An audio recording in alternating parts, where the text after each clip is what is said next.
Hello, everyone. Good afternoon. Please, can you confirm if you can hear me? Just give me a thumbs up or let me know in the chat box. Okay, fantastic. Thank you so much, Alakunle. Thank you. I hear you. Good afternoon, everyone. We're welcome. Okay, that's great. That's great. Thank you. Thank you. So I would appreciate, everyone just writing, their questions or sending a message by the chat box, so we don't get to distract the speakers as we proceed in the conversation. Yeah. So good afternoon, everyone. My name is Laura, and I am the community manager slash moderator of today's webinar. We're going to be talking about how to ace your US visa interview, what are the do's and don'ts, and how to make it, a success. And with me here moderating is Hilda. Hi, Hilda, are you here? Would you like to also introduce yourself so we can get to meet you? Okay, thank you so much. Please confirm if you can hear me. Yes, I can. Okay, so good day, everyone. My name is Hilda. I'm the growth marketing lead for Vesti Ghana and also a moderator for today's webinar. All right. Thank you so much, Hilda. So, just as Hilda said, she's the moderator and the growth marketing lead for Vesti Ghana, while I am the community manager here at Vesti Nigeria, Lagos, to be precise. So, just to for everyone here who may or may not know about Vesti, Vesti is a migration fintech company that's committed to helping immigrants around the world to move successfully from their home country to their destination country. Please, can everyone still hear me? Just want to confirm once again. Yes, we can. We can hear you. Okay, fantastic. Okay, so we are on a mission to simplify the movement of human and capital across borders, and we do that very effortlessly through various range of services, legal and financial, that we have designed to help you achieve your migration goals, starting from the Vesti app, which you can download on your iOS or your Play Store. All you need to do is simply create an account, and automatically you get access to your migration savings account. Okay. Just a moment. My apologies. I want to turn on my video. Okay, yes, thank you. Please, can everyone see me and hear me clearly? Just give me a thumbs up in the chat box. Yes, we can see you. We can see you. All right, great, thank you.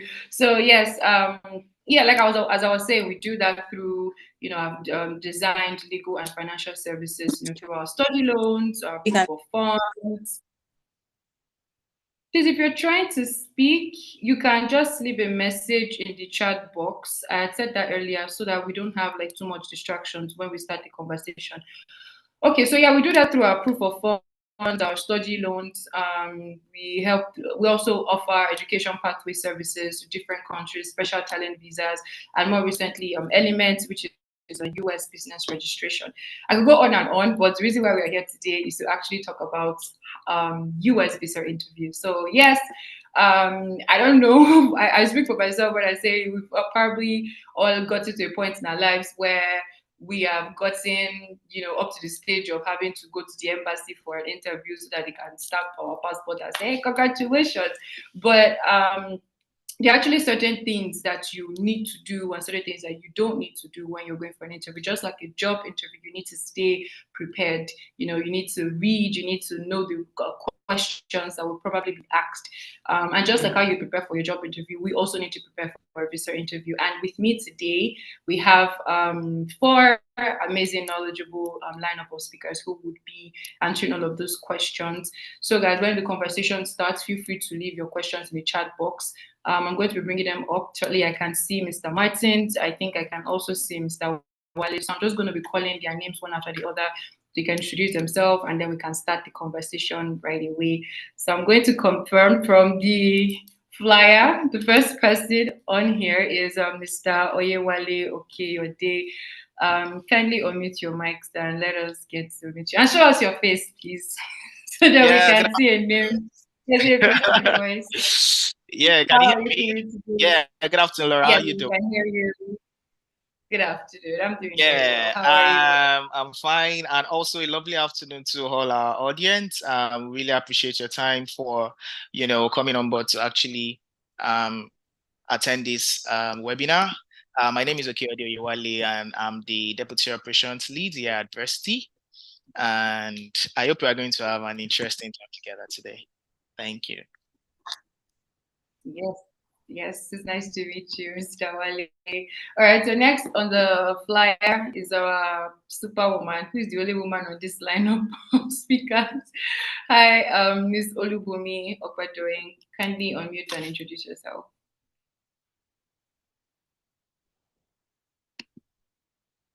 We can't hear you. I don't think we can hear you because I can't. Okay. Do you want to check what's wrong? Let me move on to the next person. Okay, let's meet Mr. Okay, I can hear you now. I heard you. Now I can't hear you.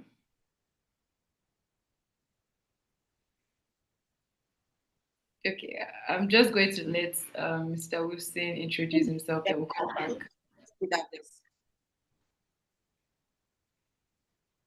Are you ready now?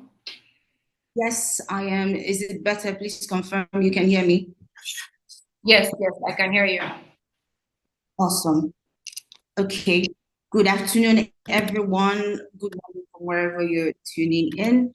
My name is Okwadoyin Olubumi, and I'm the Senior Business and Migration Analyst at Versity. It's nice and an honor to be here and to meet every one of you. Awesome. Thank you so much, Ms. Olubumi. Okay, I can see Mr. Nicholas raising up his hand. Do you want to share what you want to say on the chat box so we can we can start the conversation? Do you mind sharing it in the chat box? Thank you. Mr. Chinemere Wilson, kindly introduce yourself, please. Hi, Laura. Can you hear me? Yes, I can hear you. All right. Yes, so I'm Chinemere Wilson. I work as the business development analyst here at Versity, hoping to answer as many questions as we can today. Thank you. Awesome, that's fantastic. Thank you so much. We're going to move on to our final speaker, Mr. Martins. Can you introduce yourself to us? Hi, everyone. Good afternoon. I'm Martins Ejeheri. I'm Cards and Wires Leads at Versity, and I believe we're going to have a great time this afternoon. Thank you for joining. Thank you, Laura. Yeah. Of course. Thank you so much. All right. Thank you, everyone, for the warm introductions. Now that we have finally put that aside, let's go straight into what we're actually here. So first off, I know I'm of the opinion that this visa interview is probably the part or the phase in the whole migration process that will determine if you are going to go or you're not going to go. So I want to first start, with Mr. Wale. What are those common mistakes that we shouldn't be making when we have gotten to this point of the interview? to migrate to the US? All right. Thank you very much, Laura. Yes, when it comes to this US visa interview, there are a lot of things that go into your mind. In fact, the US visa interview can even, make you much more nervous than even if you are going for a contract or maybe you are going for a job interview, because a lot of us have Really? a lot of things in our mind when we go for the US interview. So many of us seen it as that's the passport to my global mobility. That's a passport to my wealth. That's a passport to my future. And a lot of things goes on in our mind. You are so nervous. But I will start from that nervousness. Is one of the things that you should not allow, to overtake you during the US visa interview. And another thing a lot of us do is do not, in whatever capacity or any circumstance, get late to the embassy, because that would actually even make you more nervous. All right. Another thing is inappropriate answers. All right. Inappropriate answers. Try to actually understand and get what the consular is asking. Yes, some consulars can speak very fast. They can actually, speak in an accent that you do not understand. You have the right to call the attention of the consular and tell him or her that, please, can you come again? It's part of the reason why you pay for your visa, and that's the reason why they are there to attend to you. So in as much as within that 2, 3, 5 minutes that you'll be there, you have the right to call the attention of the consular and officer and tell them that, please, can you take that again? Do not assume you understand the question.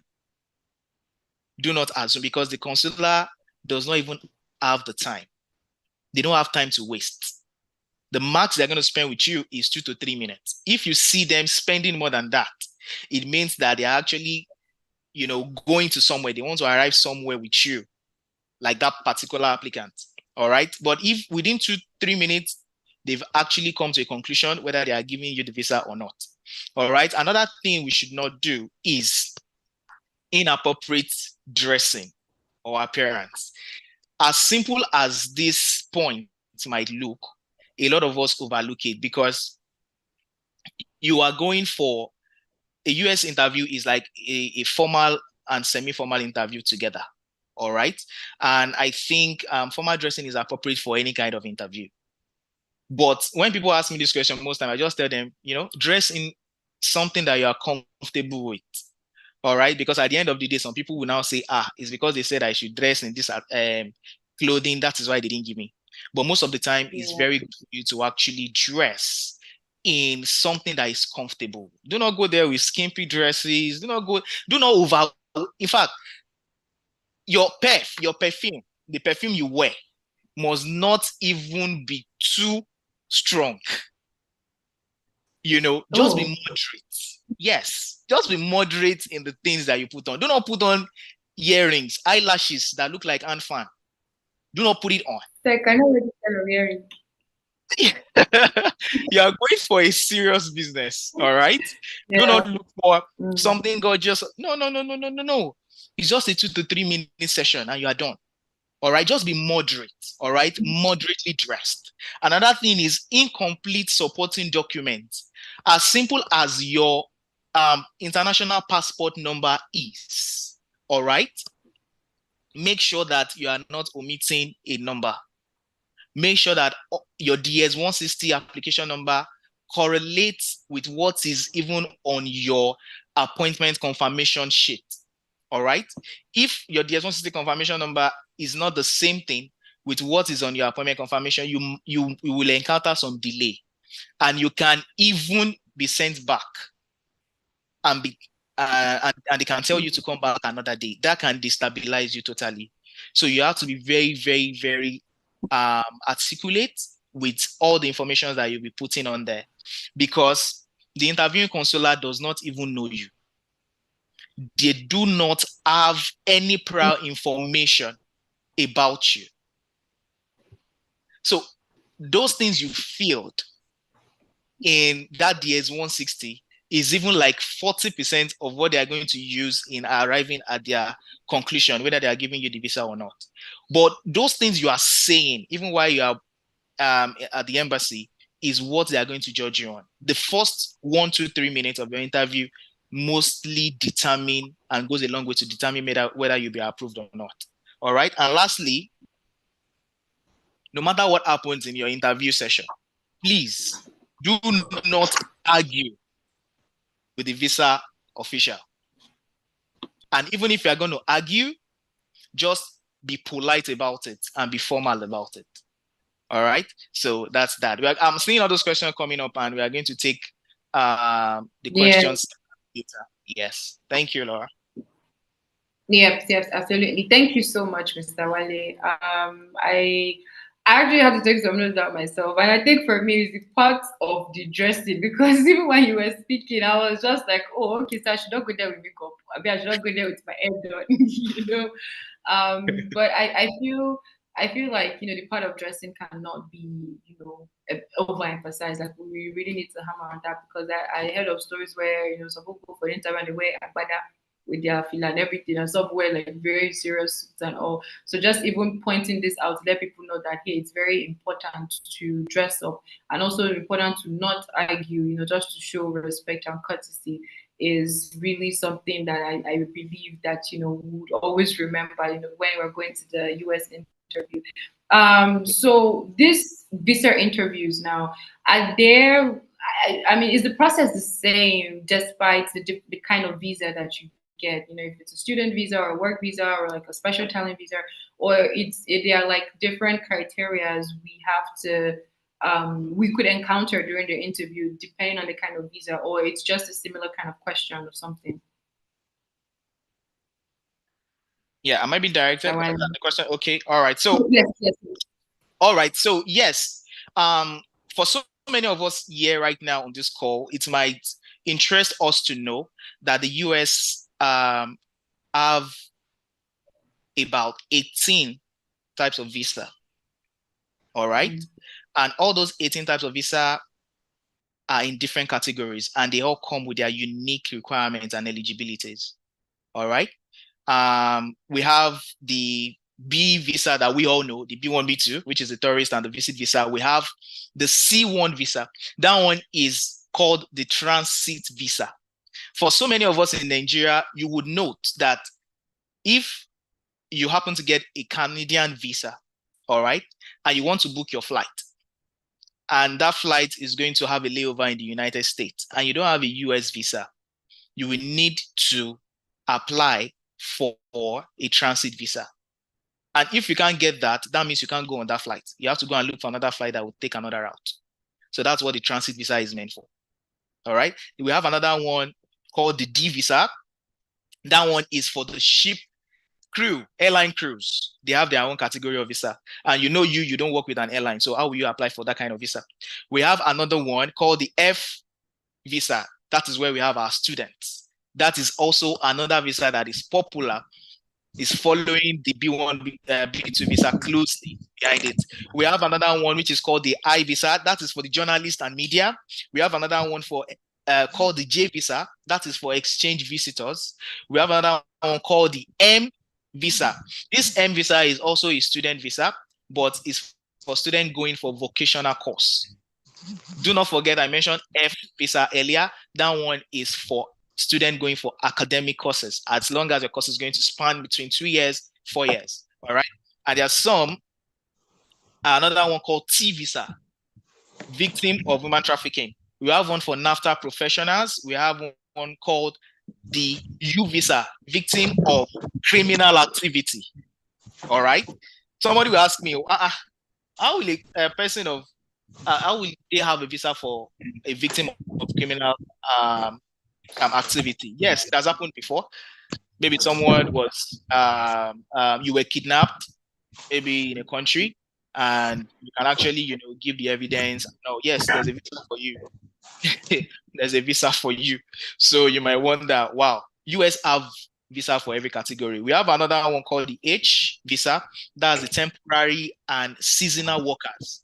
For people that are going for, you have a season worker, like most people in agriculture, we have some crops that are seasonal crops. Yes, maybe you have the opportunity of getting an employment in that field. You can apply for that kind of visa. Then we have another one called the L visa. That one is intra-company transfer visa. Maybe your company has another office in the United States, and you want to be transferred into that place from another country. That's the kind of visa you go for. Another one is the O visa. This one, Vesti is known for that. The O visa is called the visa for persons with extraordinary abilities. All right.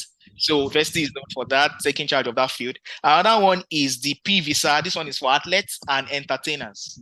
Yes, that's the category of visa they go for.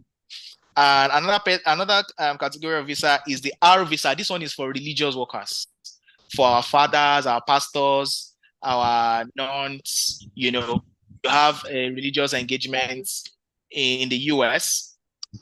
That's the category of visa you are meant to apply for. Don't go and apply for a B1, B2 because that is automatic denial. All right. So we have another one called the E visa, Treaty Trader Investor visa. We have another one called the K visa. This is I think is the third most popular visa, which is for fiancé or spouse of a US citizen. And we have another one called the Q visa. This is for international cultural exchange. So the category of visa in the United States is categorized into two, which is the immigrant and the non-immigrant. All right. So we can actually put all this lineup of visa under those two categories. All right. And all of them have their different requirements and eligibility. You understand? So you cannot go to the US Embassy and apply for a B1, B2 visa, and or let me say you are going for F1 visa, which is a student visa, and you are not with your I-20 form, or you do not come to Vesti to help you process your service fee. So you are not with your service fee receipt, because those are the first three things the interviewing consular is going to ask you is your passport, international passport, your I-20, your service fee. Then maybe they can ask you for your admission letter and all, or your scholarship. So you have to be ready to go with all the needed requirement documents that goes in line with the category of visa that you are applying for. All right. You do not want to make that kind of mistake. The interviewing consular will not even spend 30 seconds with you. We'll just tell you, sorry, you can try again later. All right. So all the visas comes with different requirements and eligibility. All right, fantastic. Thank you so much, Mr. White. Thank you for actually taking your time to even list the different types of visas, for some of our guests who might be here that need that clarification. Yeah. Just know some people know that. Some people only know B1, B2, and F1. Yeah, exactly. They only know that one. Don't even know even what the student visa is called as the F1 or something. They don't even know. Or not even them not even know. They don't even know about the O word and all that. So thank you so much for that.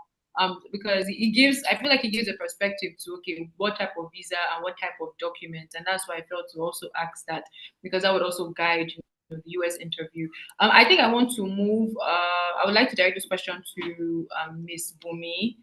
I know that, as our business analyst, your core right here at Vesti is, our education pathways, our student visas. So for some of our guests who are here, who are trying to get admission to schools abroad in the US. Yeah, we're going to focus on just the US. I know Mr. Wale has done justice on touch point of all of these visas, but what would you say are the requirements that some of these applicants need to have for them to get to that stage of the visa interview before they can be eligible? All right. Please confirm you can hear me this time. Yes, I can. Awesome. Okay, so the first thing you want to have, I'll mention two very funny things. The first thing you want to have is an admission letter that you've obtained an admission, and very, very important, a valid international passport that can be stamped. I've seen someone reach out to us before, said, I want to obtain an admission. I'm like, do you have an international passport? He said, no, I'm going to process that when I get the admission. Very, very funny. So very important as a student, if you're trying to pursue the F1 visa, the first thing you want to have is your international passport. Second will be to secure an admission. Then you want to ask, how do I secure an admission? There are a lot of processes to securing an admission. The first thing you want to do is shortlist the schools. You want to know, okay, what schools support the documents that I have, because US has different schools with different requirements. There are schools that are requesting English proficiency, and there are schools that do not request that. There are schools that would request additional documents like the SAT, the TOEFL, IJMBs, and there are schools that do not request that. There are schools that give conditional admission on the fact that you're going to produce some of these documents before you are offered an admission, and there are schools that do not request that. So the first thing by shortlisting the schools will be, I want the schools that can give me what I have at the moment. What are the things that you need to have at least to get a school that does not have a lot of these requirements? The first thing you need to have, I said that before, international passport. Second thing you need to have will be your transcript, either as an undergraduate or as a postgraduate. You need to have a statement of result from your school. Undergraduate to be like, what do you mean statement of result? There are three things as an undergraduate you need to have. You need to have a statement either from WAEC or NECO.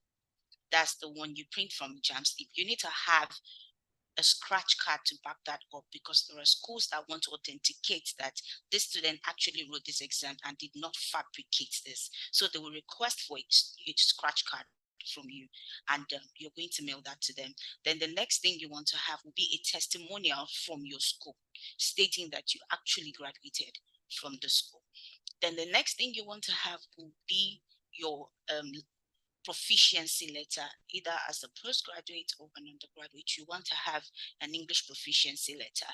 And I once said this, not everyone has IELTS, Duolingo, or any English test. But if you ever took GNS in your school, or you did English language, you are eligible for a proficiency letter from your school. And that is for those that are in English speaking countries. If you have English as your lingua franca, then you are eligible for that. Now, if you don't have that in your country, the one thing you want to do is take an English test. It doesn't take so long. If you check on the Vesti app right now, you will see how to pay for Duolingo or to pay for IELTS. And these tests are actually quite fast. You can easily take that at your own pace and secure this. Very, very, very, one of the most important is your statement of purpose. Please, when tailoring your statement of purpose, as much as you want to tailor it to a defined course, you also want to make it as universal as possible. What do I mean by universal? There are a lot of people that are trying for different courses. Under MBA, you can be trying for international business. HRM, you can be trying for business administration. So while you're being very particular, HRM, you cannot use that same statement of purpose for international business or business administration in general. So you want to make it as universal as possible. But if you know you want to be very, very precise, then be ready to have a lot of statements of purpose written. And while writing your statement of purpose, please can you name it correctly? Because all of these documents, like Mr. Wale earlier said, is how the admission reviewer meets you.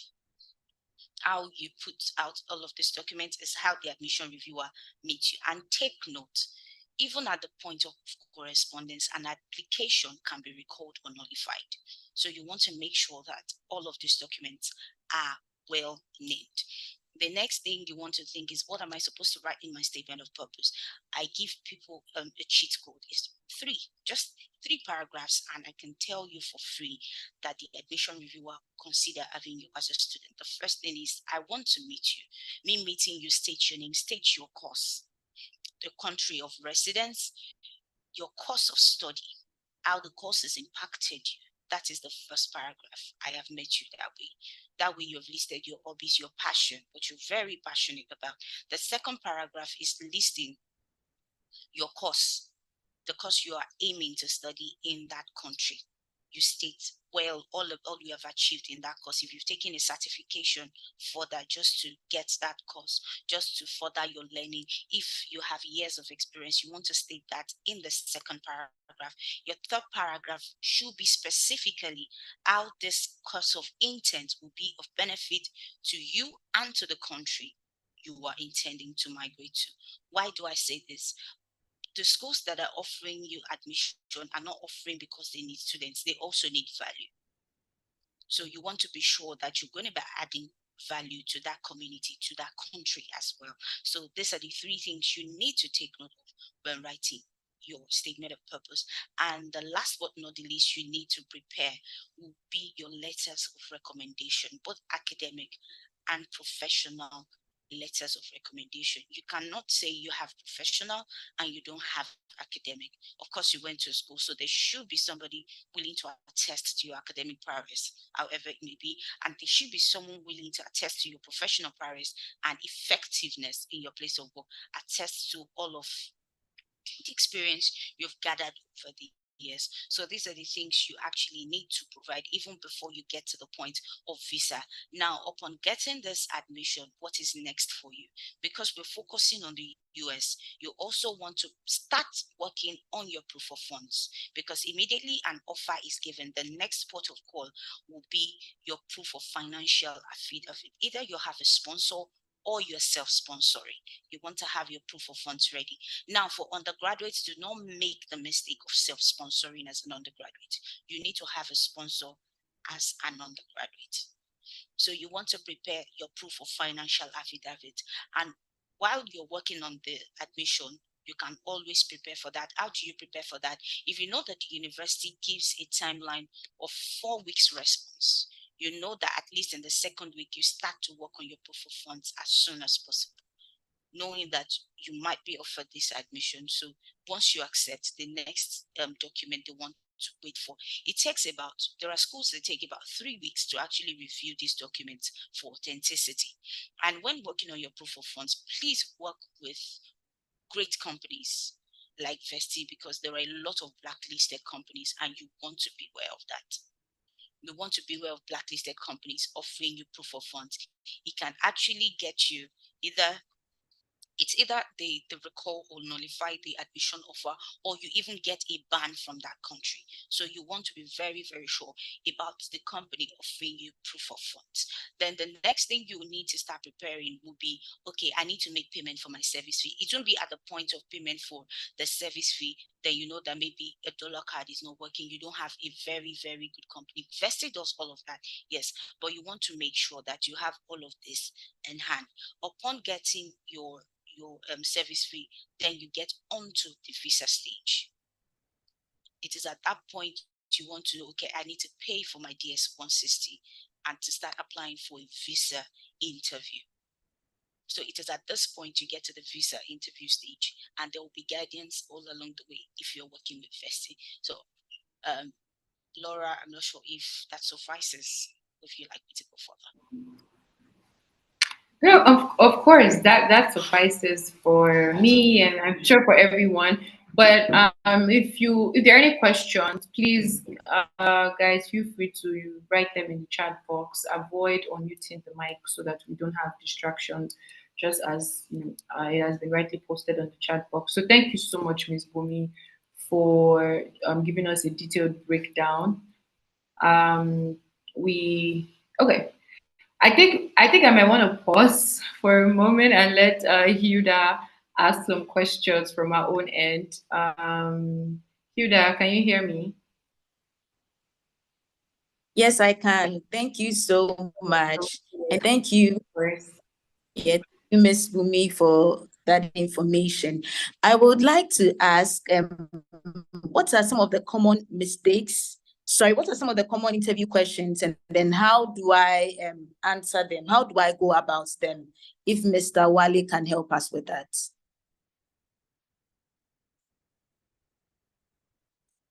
Yeah, thank you so much, Hilda.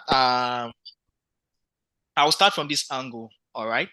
I will start by saying this, that there is no, how will I put it, like a one-way sure or a general question that is applicable to all visa. It's just a continuation of where Bumi stopped, that each visa comes with their own requirement. And the questions that will be asked an applicant applying for a B1, B2 will be different from the question that will be asked an applicant that is applying for an F1, which is a student visa. All right. And the question will also even be different from an applicant that is going for, let's say, O1 visa. Okay. So quickly, we'll just touch it because what we are giving is just like an holistic view of acing your US visa. So maybe subsequently, we'll be having specific ones that would be specific to a category of visa. All right. So because of time, I will just, give an overview of what actually the interviewing consular is looking for. And I will just tell you this. There are 5 things that they check out for, and of which there are questions on them as well. Let me say I will talk on someone applying for a visit visa, which is a tourist visa. And I will also briefly talk about people that are applying for F1 visa, which is the student visa, because those are the 2 common visas that we are known for, majorly in Nigeria and also other African countries as well. And these are the visa category that have a high number of applicants that are applying for them compared to all other category of visa. All right. So while conducting visa interviews, right, consulars officer look at each application holistically and individually, and also consider the applicant's circumstances. That's one. Travel plans, financial resources, and ties outside of the United States that will ensure that the applicants actually return to their home country. And this is very, very peculiar to B1, B2, and also to the student visa. Number 1 question that anybody, I can assure you, and I can give you this for free, that there's no way you will attend a US visa interview. I'm hearing some noise at the background. If I mute, okay, yeah, I think he has muted. So the normal question you will definitely encounter is, why are you traveling to the US? Why are you going to the US? That's the number 1 question. And that's what they want to know, because from that, and from your answer, that is where they will actually know the next question they will ask you, and they will know the category of visa that you are even applying for, even before checking your DS-160. Because as the consular is, the consular officer is collecting, the first thing he will request for is your international passport. As he or she is collecting your international passport, he's asking you that question immediately. Why are you going to the United States? And your response should be concise and precise. Do not like give too much of answer. Do not talk too much, because from your talking, you are giving them more insight into more questions that they are going to ask you. And please do not forget this. I want to actually sound this note that US immigration laws, all right, have specific standards under which a visa application may be denied. So if the consular officer doesn't have all the information required to determine if the applicant is eligible to receive a visa, their visa may be denied. And I want to say this, everybody coming to the US embassy, you are on the denial list automatically, all right? Until you can prove the interview consular otherwise that you are qualified for that visa. So you want to prepare enough for the kind of questions that you will ask. Number 1, why are you traveling to the US? Number 2, where are you going in the US? Why and where? They are 2 different questions. Another thing they will check, that is under purpose of travel. Another question they would ask you is, what do you do? That is under your circumstance. They want to know what you do. That's another category. What do you do? Another question under that category, they will ask you that you should, if you, by the time you answer them, oh, what do you do? Let me say I'm a businesswoman. As simple as that. I'm a businesswoman. And the next question they will ask you under that is, what do you do? Like, what are your job duties? You've been a businesswoman for 10 years. So tell us what you do on a day-to-day basis. And you'll be surprised that some people cannot even give 5 things that they do on that job. A job that you've been doing for over 10 years. You can't tell us 5 things that you do. All right. So you don't expect maybe your neighbor or the person sitting beside you, or maybe your travel consultant to come and, tell you how to say what you do by your own self. I need to sound this note of warning as well, that the visa consular or the visa officer does not know you from anywhere before. They don't even have the time. So you will be the one to actually convince them that this is the kind of person I am. So someone that you want to tell us what you do, your job duties, and you're saying, I buy and sell, and you're using all these word fillers. It is not allowed. It is not allowed. You have to be like straight, concise, and precise, straight to the point. There's no there's no you see, as in, all those ones, all those word fillers are not allowed. Go straight to the point. Another thing they also want to check is your financial status. I can see some people already writing some questions on the chat that they've been to the visa interview and the interview consular did not even check their documents. Yes, it might interest you or shock you to know that the US consulars, they are not even interested in looking at your document. Even if you want to bring out your document and show them, they might even tell you, no, you can keep it. The only document they will collect from you is your international passport. So they are not interested in your document. They are interested in you.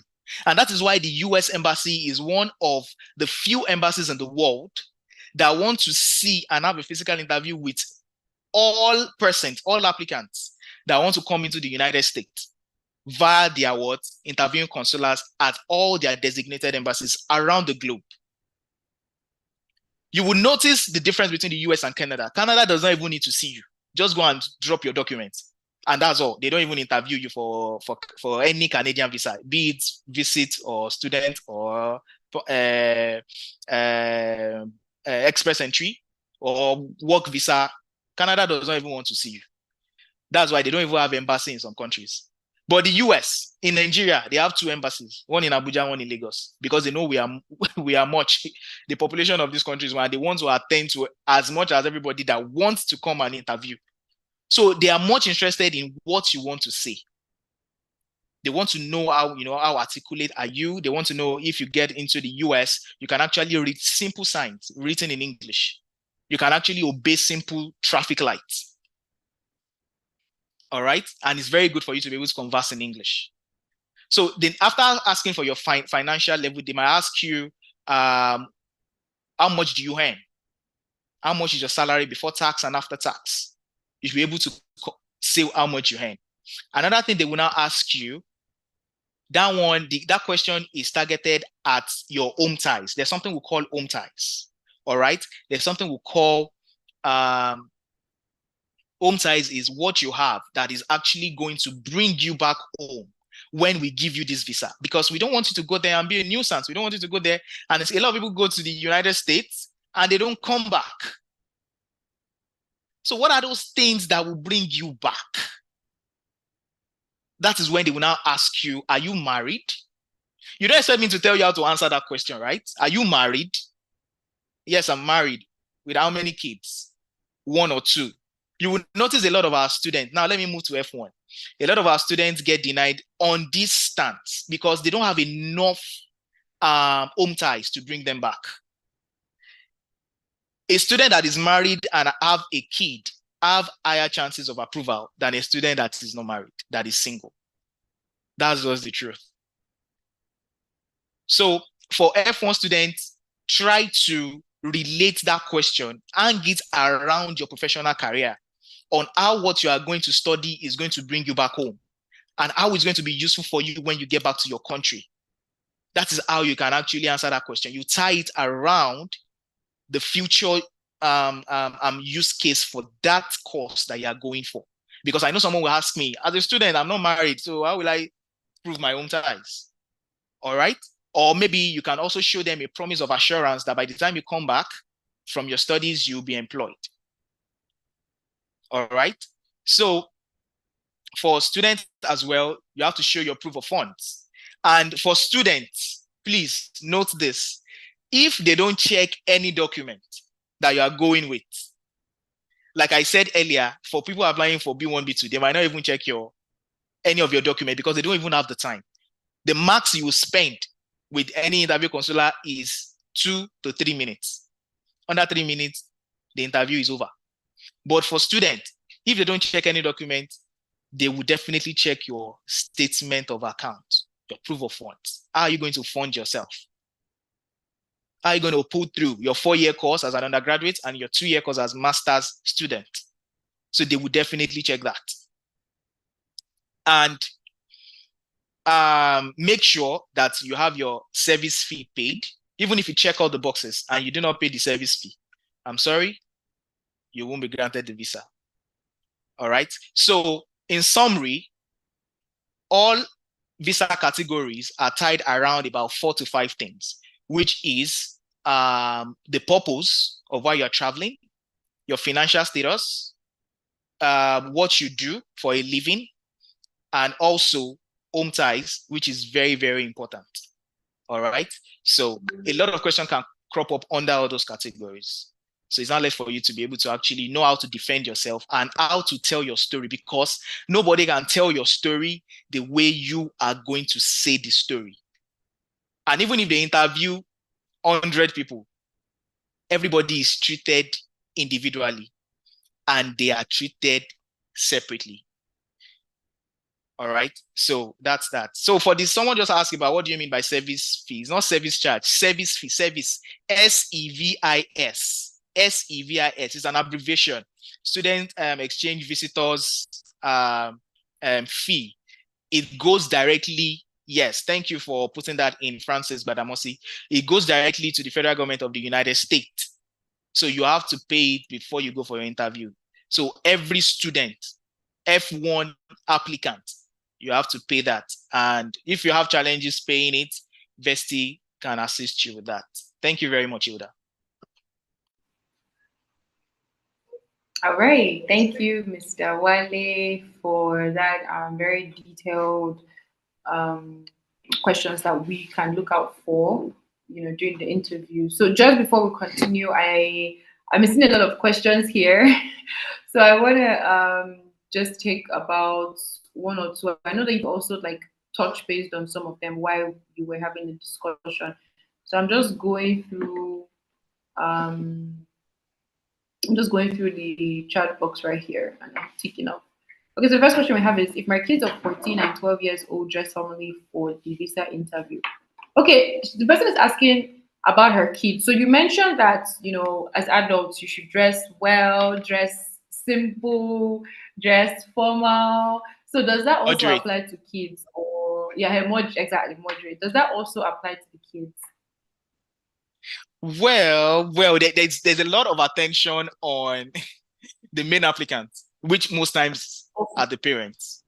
All right. Okay. So the kids, you would not even want to dress anyhow to them as well. You don't want to dress shabbily for your kids.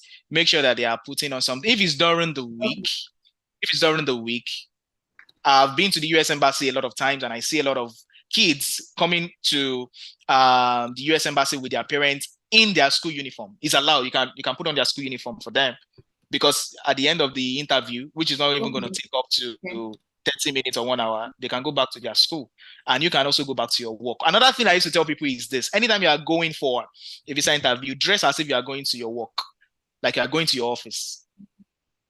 Because I would even give them the impression that, oh, immediately after this interview, I'm even going back to my office. That's even to show them that you have what you are doing. You are not idle. All right. So dress as if you are going back to work after the visa interview, because the visa interview will not even take the whole day. So dress as if you are going to your place of work immediately after the interview, then dress as if your children is going back to school immediately after the visa interview.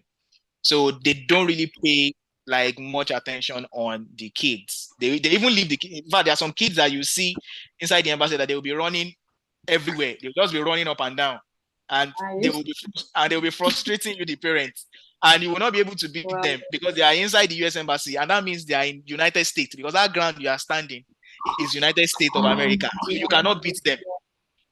So you can't beat them. So you just leave them to run up and down. And at times, let me tell you this, even while they are running up and down, they can even be the reason why the visa consular will just say, let me give you the visa and just approve it. You never can tell.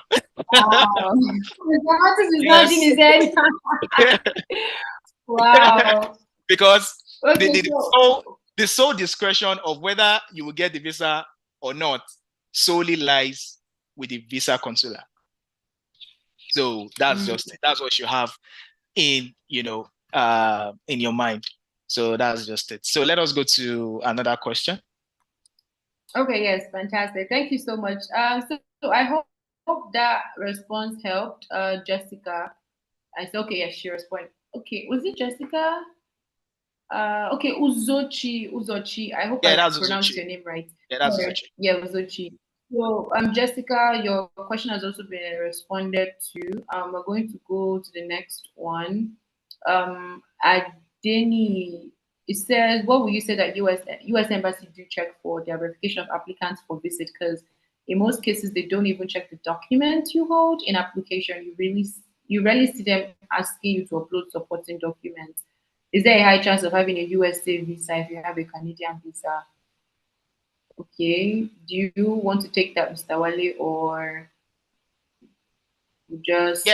Yes. Let me quickly answer that. I think she's trying to ask that US embassy do check for their verification of applicants for visit visa. Of course, in most cases they don't even check the document. You see, these are one of the misconceptions, all right, that people have when it comes to US visa. There are a lot of misconceptions. Let me just tell you some of them. Some people say, if you're going for US visa, you have to have millions of accounts. You have to have billions of accounts, billions of money in your account. That's misconception. The US embassy does not even send what is in your account. You'll be at the US embassy and you see people that are overqualified and they will still be denied. Yes, it happens. And in some cases, they will say, the consular officer denied me because they didn't carefully go through my documents. No, I've said it before. They are not interested in your document most times, especially people going for B1, B2. They are interested in what you want to say. If you sound convincing. I said it the other time. Before you arrive, you and your document, you're already on the disapproved list until you can prove the consular otherwise that you are qualified. Another thing is our country. Countries are different. A country that has a high number of citizens that are in the US and they refuse to come back to their own country. What they are doing is that they are making the visa process or the visa approval to be much more difficult for those people that are still in their country to come over. So that's just it. And it's a pity that so many African countries we find ourselves in that shoe. All right. But the only thing about it is just that your document is like 40%. The remaining 60% is you as a person. All right. So that's just it. And to answer the other question is, if you have Canada visa, does it give you a high chance of getting a US visa? Yes, it does. It does. So that one answers your question, because it's very easy for the US immigration office to actually get any data they want to get from the from the Canadian immigration office as well. So they exchange information and it's always very easy. But it's a pity here in Africa or in Nigeria in particular, most of our countries, we don't have database where these people can check. So that's why they use their discretion. Most times they use their discretion in deciding whether they should give you the visa or not. So most times they won't even tell you the particular reason why you are being denied the visa. They will just give you a generic paper. Is blue color or green or yellow or pink on that section 214B. That's all. That's what they will give you. And you will now be wondering, where did I go wrong here? You understand? So that's their own way of doing their own thing. Like I said, it's solely at their discretion. All right, fantastic. Thank you so much, Mr. Wale. There's just a lot of questions right here. Wow. I hope that we can take them all. Guys, I see the questions. I really appreciate. We'll take as much as we can, and if your question wasn't answered or you feel dissatisfied, we have links to clarity calls where we encourage people to actually book them. So my colleague will be posting those clarity call links in the chat box. I can see one of them. The Education Insights link. It's the clarity call that is paid. It is a paid clarity call worth 46,500. That is for everyone who is interested in studying abroad. We encourage everyone to come on the clarity call to discuss your options. And just like everything that Ms. Bumi also shared earlier from the document to the process, we will give you all of those personalized, tailored support when you come on that clarity call. There are other clarity call links that will be shared, or that clarity call link would also be shared again. So yeah, just keep listening. We have more questions to take, and we want to hear more from Mr. Wale. Also, shout out to everyone who is streaming this live on our YouTube platform. We are seeing you guys. Thank you so much for viewing, and also you're welcome if you're just joining us. Just as you can see from the screen here, we're talking about how to ace your US visa interview, and so far Mr. Wale and Ms. Bumi have given us very practical steps in it. If you know your visa interview is around the corner today, tomorrow, next month, early next year, feel free to just say hi. Aside this webinar, we also have a community, growth communities on our app where you can be a part of and interact with like-minded people. So we look forward to communicating all of you. I'm going to be answering as much questions I can in the chat box. My colleague is going to be posting the clarity links. And if you have any questions at all, also you can send an email to our support line, which will also be posted in the chat box. So with that, Hilda, I would like to pass on the microphone to you at this point to ask your question. Hi, Hilda, can you hear me? Yes, I can. Thank you. Okay, no problem. Okay, so this question will be to Mr. Martins. Please, can you tell us what we need to know before meeting the consular at the embassy? The things that we need to know. Oh, okay. Thank you, Hilda. Thank you, Laura. Thank you, Mr. Wale and Bumi. Even I am a part of the team, and so far I've actually gotten so much insight from you guys, and you guys are doing amazing. Thank you so much. Thank you, Hilda, for that question. So what I'm going to be saying is going to be like a follow-up to what Mr. Wale said earlier. So before you meet the counselor, I'm going to be talking about three things that you need to be sure of. I'm going to name them ACE, ACE, accuracy, confidence, and expression, right? So accuracy, I'm going to take accuracy first. Accuracy is you have to know exactly what is on your DS-160 before you go for that interview. If your DS-160 is filled for you, or you filled it yourself. You know, sometimes you might book for an interview. You might be up for an interview and might be like maybe a few months down the line, or a year, or some weeks down the line, and you might have forgotten what's on your DS-160 before that day. It is very, very important that you know what's in your DS-160, because the truth is that the counselor does not know you before.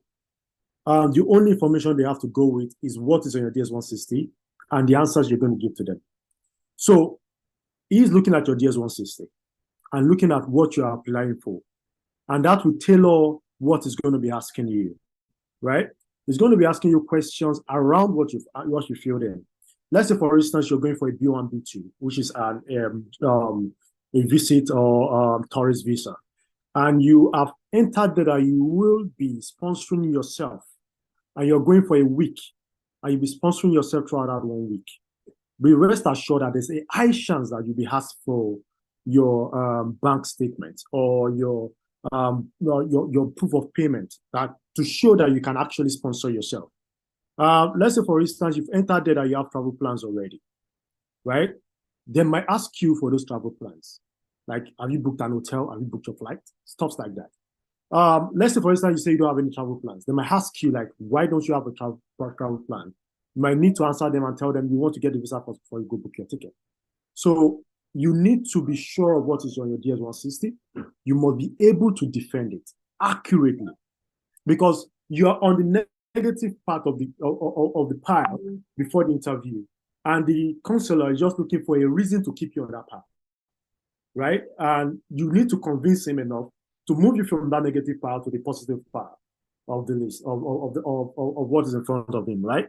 So he's going to be asking you questions around what is in your DS-160, and you must be able to answer them accurately, because any atom of lie, or any atom of deceit, or any atom of wearing away from what is in your DS-160 shows that you are not actually going to be moved to that positive part. Like, for instance, they're asking you where you're going to be staying, and you say you already booked an hotel, and they're asking you for the zip code of the hotel, and you don't know the zip code of that hotel, right? That is a negative already. That's a red flag. You need to know accurately what is in your DS-160. You need to be accurate about that. Then the second one is confidence. That's C. You need to be confident. Like, you need to be able to look straight in the counselor's eyes and answer your questions. You need to be confident in answering your questions. Like, for instance, when you get there, the first thing is asking you, good afternoon. You must be able to reply and be like, good afternoon to you, to hope you're having a great day. Don't just say, good afternoon, or good afternoon, sir. You're just shaking and fidgeting in front of the counselor. You need to be confident. You need to be confident in answering your questions. You need to be confident in how you carry yourself. You need to show that you are not just anybody. You know what you're doing. You are important. You are confident of what you are here to do, of your visa. For instance, you're going for an O1 visa, for instance, and they're asking you questions around your business. You must be confident enough to express yourself, to talk about your business confidently, to talk about like revenue, talk about like tax you pay and stuff like that. Like, for instance, there are some people that go for one B1 visa that are actually going for maybe a conference or like a tourist invitation in the US, and they're asking them questions about how they qualified for that conference, and they don't have the confidence to actually express themselves in how they actually qualify. Some of them might be going about like, it's just based on my relationship with somebody. That's wrong. You need to be confident to let them know that it's based on merits, that you worked you actually did something, so you to be confident, for you to be nominated for that conference, right? You need to be confident. Now I'll go to expression, which is one of the most important part of this question, right? Expression, you need to be able to express yourself. One thing is, I need to tell people, don't stop talking. Don't stop talking. You're going for a friend's birthday visit, for instance, and they're asking you like, what's your relationship with your friend? And probably you guys went to the same secondary school or high school, right? Or college. You should be able to tell them, oh, we've been friends for XYZ number of years. We've always kept in touch, and I've missed his birthday for the past 5 years. Even in the last year, I was unable to attend his birthday online. We normally stream his birthday online. I was unable to attend, probably because of work engagement and all that. So we decided that we're going to meet this year. Even his first son and my first son are the same grade. You need to be able to express yourself. Just keep talking, keep explaining until the counselor is able to tell you that, okay, the next question, right? You keep talking.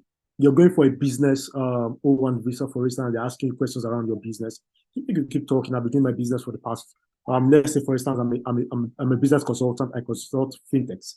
And they're asking me like, oh, how many clients have you consulted in the last 1 year? Oh, just keep talking. I've consulted over 8 clients. And because of my consultancy and the knowledge I shared with them, they have been able to scale from 50,000 users to over 200,000 users. They've been able to scale up their finances from over 100% in the last 6 months because of what I've told them. And so far, I've been able to, I have over 12 clients in the pipeline. Just keep expressing yourself, keep talking. Don't stop talking until you're tired of it. Another thing is, if they don't ask for a document from you, don't try to bring it out of the bag. If they don't ask you to bring any proof, Don't try to dip your hand in your bag and try to bring it out until they ask for it, right? That goes with expression and confidence as well. Don't be too forward. Don't be too forward. But keep talking, keep expressing yourself, keep letting them understand that you know your craft, you know what you're doing. And like what Mr. Wale talked about like they will ask you reasons or ask you questions or hints around if you're going to be coming back to your country. Let them know you're going to be coming back. Let them know. Don't let it look as if the United States is your ticket to a good life, or the United States is your ticket to, without going to the United States, you're done. You're finished. Don't let it look that way, right? You have to be confident enough to let them know that you're coming back to your country. Let's say, for instance, you're going for education and you are going for a course. Let them know that you're just going there because the United States gives you the opportunity to have a global, to learn this on a global scale, to have a global network, and you intend to come back to your country to use that knowledge to build capacity in that space in that space where you're studying, to actually build a network, to build a business. Or you can even say you have like an employment in the pipeline, that after this course, you're definitely going to be employed.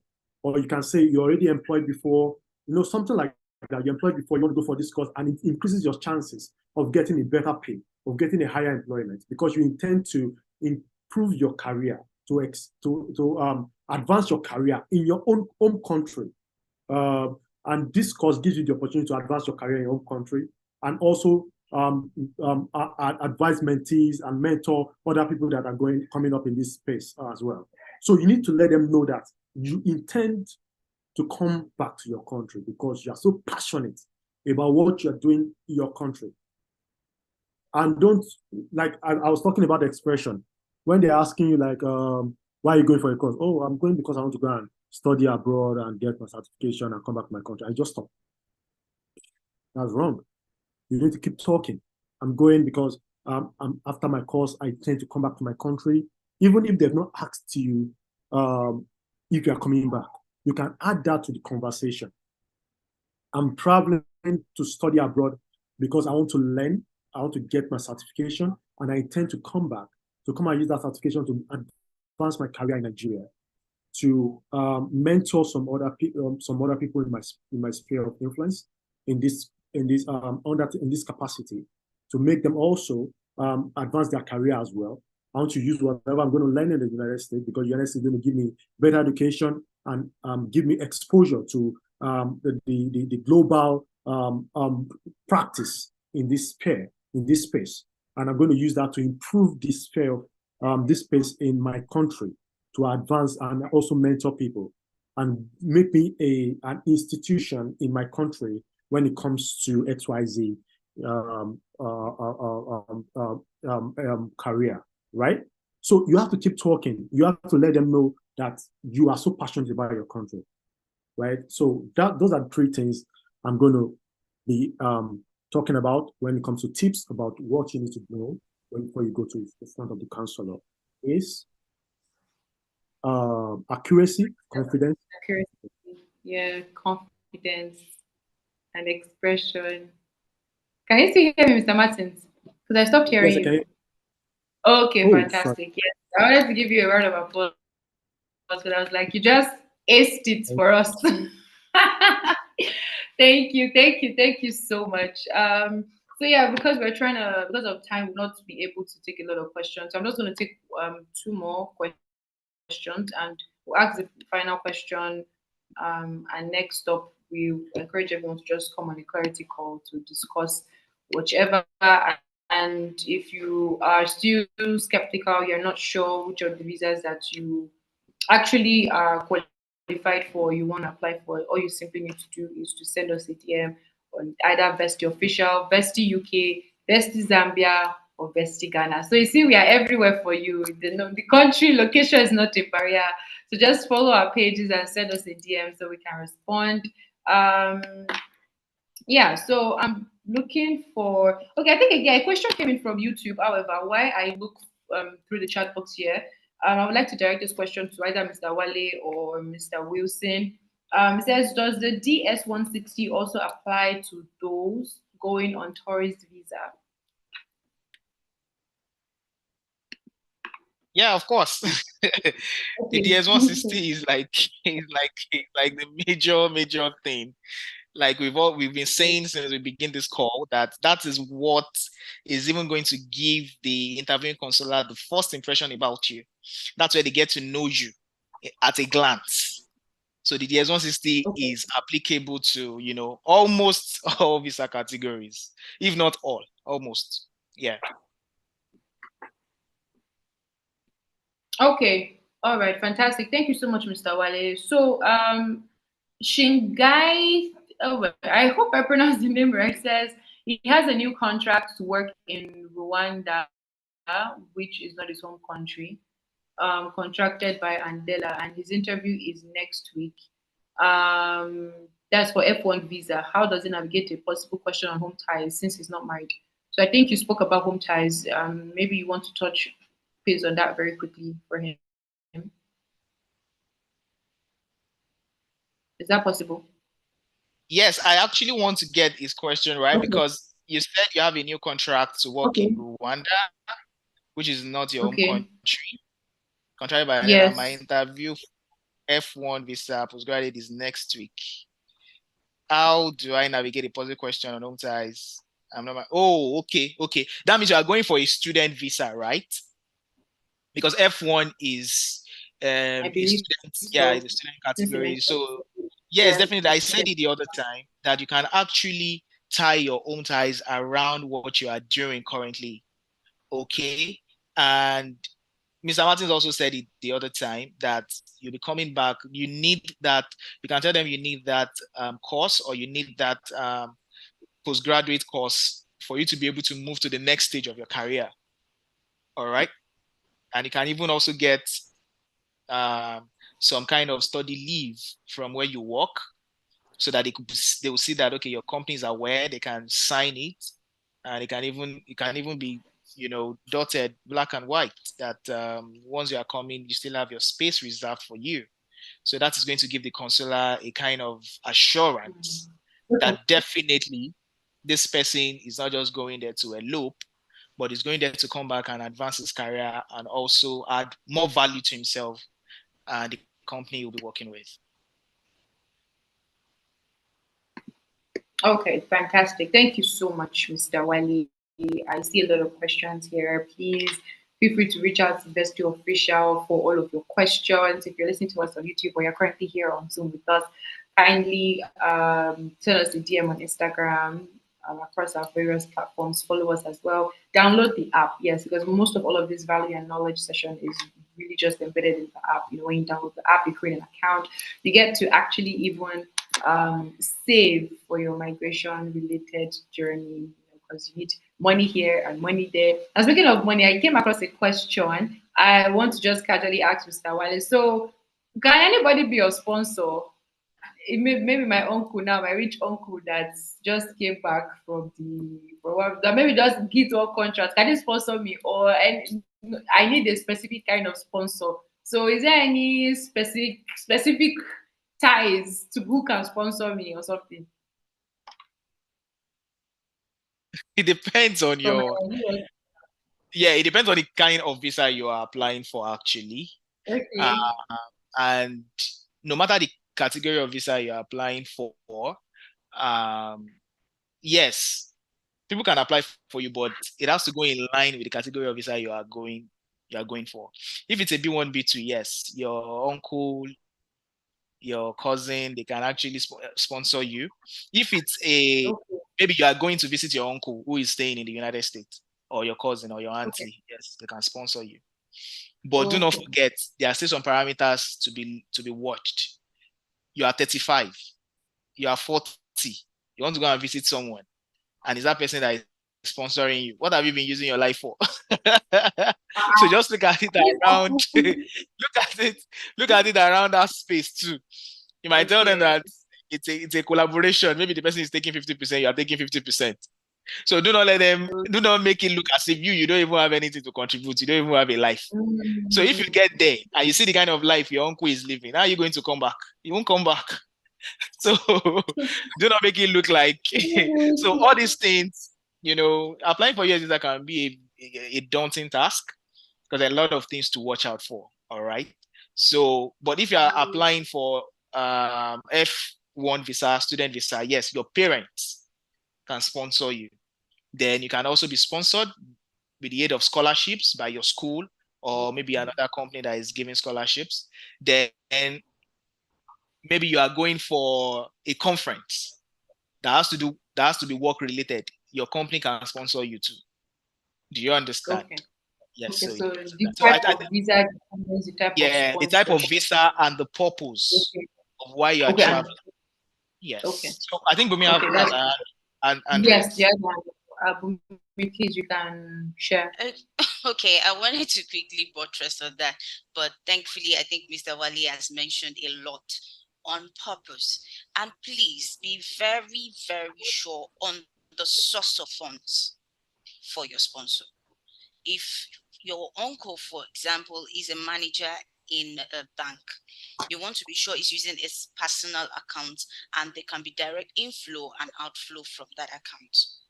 If he is the CEO, you want to be sure that, okay, he has access to this particular amount of funds because there are questionable source of funds. If you're going as a student, if you're going as a visit. So you want to know the documents that I've seen someone's application being recalled just because the document submitted was not legit when they looked at the source of funds. So you want to be sure that your uncle's source of funds is actually well stated in the proof of funds, because there's going to be a letter and the inflow and outflow is clear enough. I wanted to state that too. Okay. Okay, fantastic. Thank you so much, Mr. Olugumi. Hilda, would you like to ask any question? Yes, thank you, Laura. So I would like to ask Mr. Wilson, are there like steps to take after your US visa is approved? Like, what are the next steps to take after your US visa is approved? All right. Basically, right, the one thing I would say is at the moment you get your visa, you have to start planning towards, buying your booking your flight and paying for your flight, basically. But most importantly, it is the post visa interview, which happens at the port of entry. So at the point where you get to the country that to the US, for example, there is also another form of interview that you have to go through. Now, that can eventually turn out to be the ultimate decider for you. So the fact that you've gotten your interview, you've gotten your visa here in Nigeria or your country or the home country, and then you travel, doesn't expressly mean that when you get there, all is now smooth. So you need to also have to go through that post-visa interview that happens at the port of entry. Now, it is until that moment where you can now finally be cleared to move into the country. So you now have to, so what happens after your interview is you now have to start preparing for that port of entry, for that post-visa interview that happens at the point where you're getting into the country. Also, your documentations really still would have to be checked again. Your financial documents basically will have to be checked again. So for those people who take proof of funds, for example, when you're not expected to liquidate it yet until you're finally in that country, then you can eventually liquidate it just to avoid any issues around finances. But yeah, that's really what you want to plan towards, aside the obvious risk things, which is buying your ticket, you're paying for your flight, and also making arrangements on your where you would be staying when you get to that country. But most importantly, I would say that there's a certain level of readiness, right, that you have to put your mind in. You're going to a completely new country, right? So you need to plan yourself properly. You need to plan your spendings. You need to plan your finances. So even if you take up proof of funds from us at Vesti, for example, you should also bear in mind that that money isn't going to be used. It's just placed in your account for you to pass through this process. So you still need to have some money on you that you want to, that would help you settle, that would help you walk around, because you really don't know what you're going to meet when you get into a completely new, different place. It is not your regular home country where you can always, when there is no money, you can always call a friend and be like, Alpha, raise me this amount of money to help you get through a day or 2 days. It doesn't always work that way when you're in a new place because everybody is hustling just the way you are. So, and here in Nigeria, for example, you could always call somebody and say, oh, bro, can you lend me 20K, let me use to work for the day and for the 2 days, or just walk around for the 2 days. But you're in a country like the US, you're not going to call somebody and tell me to send you $20,000 just for you to hold on body for. Nobody's going to give you that kind of money. So you need to have prepped yourself properly. There is no urgent 2K, there is no urgent 1,000. Those are not small amount of money that people will just give to you just because you come into a country. So you need to plan yourself properly. You need to also manage your finances enough to be able to cater for whatever unforeseen circumstances that you might come up with. Good thing you have the Vesty app that can help you save, and I can also help you with spendings when you get the cards. You can help you with your spendings when you get there. You can be able to shop and buy a couple things because there's always going to be that financial restraints, and with coming from another country, spending money in another country. But the Vesty app helps you with that, helps you, walk through that process easily. So you can still get there and spend money, move around your money the way, that's convenient for you. But most importantly, like I've said, you need to be able to plan yourself properly, plan where you want to stay, plan how you want to spend. Whatever hotel you're booking, be careful with the prices. Don't never forget that how you're going to make 20,000 naira in Nigeria is different from how you're going to get $20,000. Do not forget that the currencies are not the same. And so do not plan with your regular home country mentality. And be very careful when you get to where you get to. And basically, that's how you can navigate that process after you must have, gotten your visa at the consular office. That's all I can say.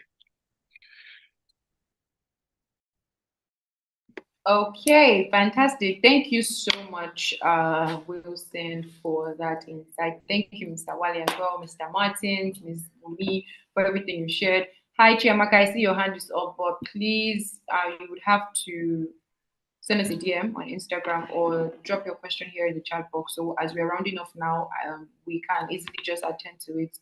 We are not able to take any more questions at this particular time. So we want to ask everyone, our distinguished speakers, for their final words. I'm going to start with Mr. Martins. What are your final words for people, for all of us here? Let me not say people want to move because, everybody here wants to move at some point in their life. So we'll just give about 1 minute for each of you to tell us, give us final words as we begin to round up. Thank you. Mr. Martins, you can go first. Okay, thank you, Laura. So my final words would be that don't take it as impossible, very possible, and don't let any past disappointment or people's it's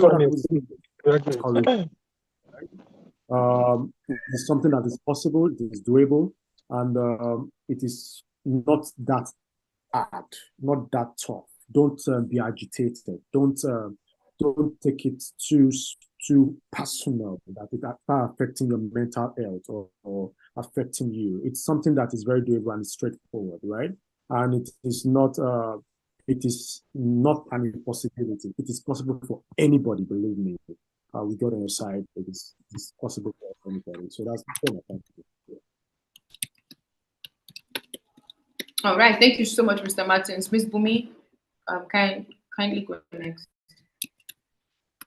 Okay. So, I think I'll be riding on what Mr. Martins said. I would say, do not be underprepared. You can never be underprepared and be your authentic self. Why be your authentic aesthetic self, please make all of the plans, work with people that can handhold you if you know you cannot do it alone. While you are trying to say it's not impossible, you want to do the right things at the right time and within the right space of time. Work with the right people, the right agents, the right companies. Let them handhold you if you cannot do it. And please always ask questions. There is no too much questions. If you think you're getting lost anywhere, ask. No question is too much, no question is too little, no question is dumb. As long as you want to ace this, ask questions every time. And I will finish this that we are your legal and your go-to financial and migration service provider. Reach out to us on everything migration, and we'll be there to actually solve your questions. That would be very professional. Yeah, no. That's stopped up on the other one. Okay. All the things you be doing, Who is that? Can you mute? Okay, thank you so much, Mr. B, for your kind words, your final words as well. So I'm gonna move on to there was a time that the founder. Can you hear me? I had founder raised. Please, can you hear me, Mr. Wilson?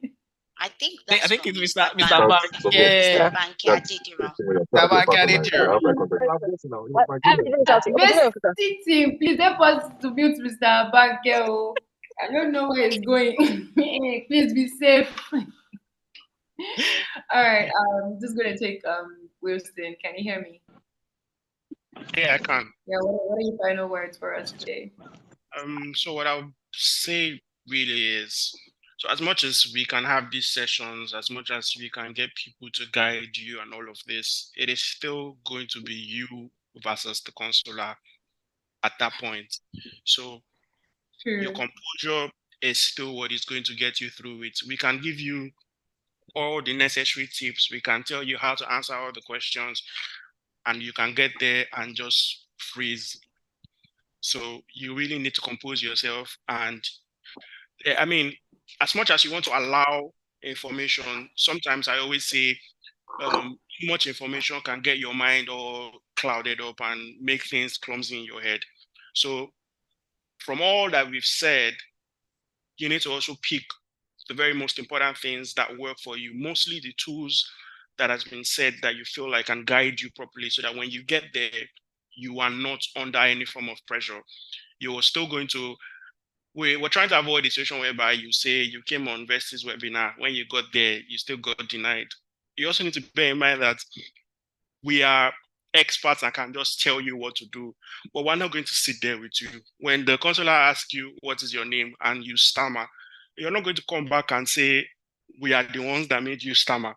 When they ask you, so I know of an instance where an applicant was asked what school he's going to, and he didn't know the school that was on his paper. So in that case, you're not going to say that it was because you attended Vesti's how to ace US visa interview and still got denied. We're not the ones that told you to forget the name of your university at the point where you are doing your interview. So you just need to be able to compose yourself well, take the basics that you need, and just, most importantly, just comport yourself and answer the questions that are being asked to you the way they are being asked and the way you're supposed to answer them. It is still a you race. We are just here to support. We are here to guide you. We're here to provide you with all the necessary tools. We're here to prepare you, prepare your mind, but you still have the ultimate work at the end of the day to compose yourself and do what is right. At the end of the day, we would all get it when that time comes. Thank you. Thank you so much, Wilson. That was fantastic. And thank you for cracking us a bit with you. Forgot the name of my school. I hope that nobody here will forget the name of their school. All right, so finally, Mr. Wale, what are your final words for us? Yeah, thank you so much. And I would also want to actually thank everyone for your time, staying with us for over an hour, 1 hour, 1.5 hours plus. And I would also want to tell, just to actually buttress what Wilson said, some people even go as far as forgetting their names. because of how nervous they are at the US embassy. So that building, seeing that building alone can even make some people to just collapse, you know. So if you're not going to take anything out of this call today, do not forget that 3-letter word, ACE, ACE. Articulate, you know, be composed and be expressive enough. All right. So if you don't take anything out of today's meeting, do not forget that. And how will I put it? Vesti is all out here to actually make this journey a seamless one for everyone, because applying for a visa can be can be a daunting task. There's a lot of parameters to actually watch out for. Okay. And like there's this saying that say a mirror does not actually see itself. So if you have some people that actually, you know, there to hold you by the hand, so also watch your back, because you can't even see your back. So you have to watch your back and say, this is how to do it. This is what to do, what not to do. So we can't even exhaust how to ace your US visa interview on this call. It's not possible. So if you feel like we actually, you know, didn't do justice to, maybe there's a personal question, or there's a personal story, because everyone have their own story. Everyone is treated individually. So what you can do right now is that, you know, Vesti have premium services that are available. We have dedicated staff that will be, you know, assigned to take care of your case, because each case is treated individually. Like Wilson said the other time, it's a you case, it's your story.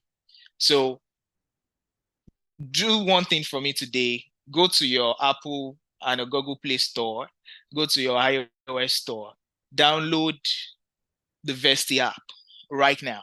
All right, because your story is not unique. What you are going through, some people have gone through that thing before.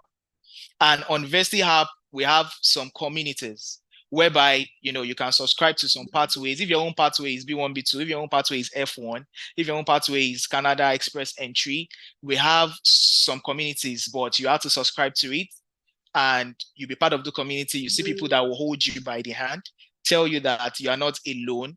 Your story is not undoable. It is doable. All right. And I can tell you for free on this call that if you are able to download the app and you subscribe to any of the pathways, okay, we have yearly and we also have monthly subscription. If you do the yearly subscription, I can tell you for free here right now that we also have some additional services that would give you for free just because of that subscription. And that is, if you are feeling your DS-160, we are going to help you with that. And we're also going to give you free DS-160 review and also free prepping session. You see all these things that we are doing for 1.5 hours. We are ready to prep you for that 1 hour.